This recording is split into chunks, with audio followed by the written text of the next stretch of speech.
Hi, ఈరోజు ఉద్దిపప్పు శనగబ్యాళ్ళు అండి. ఈ ఉద్దిపప్పు శనగబ్యాళ్ళతో కూర చేయొచ్చు తెలుసా? ఎంత రుచికరంగా ఉంటుందంటే మా బాంబేలో అంతా ఇలా చేస్తుంటారు, ఇక్కడ కూడా చేస్తారండి.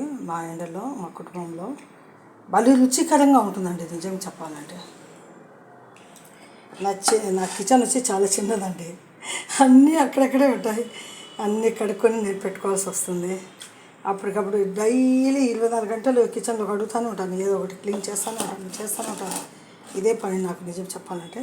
అందులో ఇంగ్రీడియంట్స్ వచ్చి ఎర్రగడ్డలు కోసుకుని టమాటాలు వేసుకున్నానండి, ఇంకా కొత్తిమీర కూడా కోసుకున్నాను. ఆ తర్వాత ఇంకా చేద్దాము మళ్ళీ.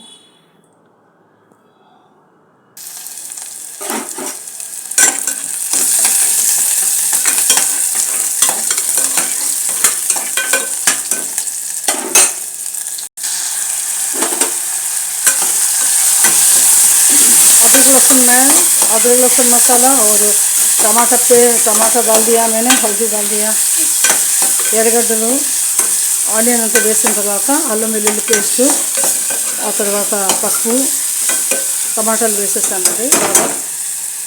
ఉద్దిబ్యాళ్ళ కూర బాగుంటుంది, చాలా రుచికరంగా ఉంటుంది. మీరు ఎప్పుడు చేసుకుని పోకపోతే చేసుకుని తినండి, చాలా రుచికరంగా ఉంటుందండి.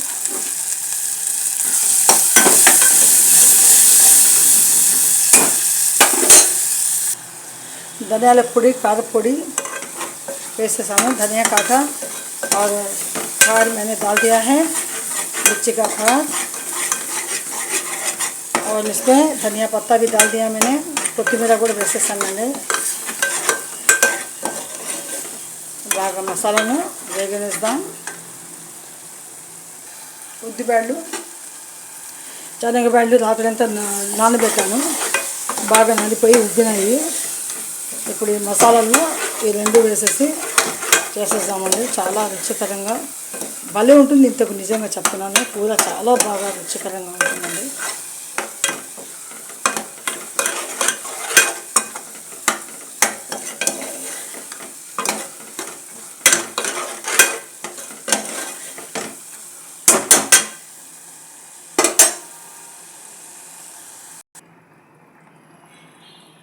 బాగా కూర రెడీ అయిపోయిందండి.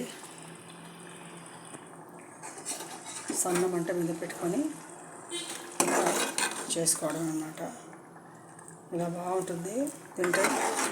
ఎక్కువ నీళ్ళు వేసుకోవద్దండి, కొద్దిగా జారుడుగా ఉంటే చాలండి, అంతకంటే ఇంకేం అవసరం లేదు.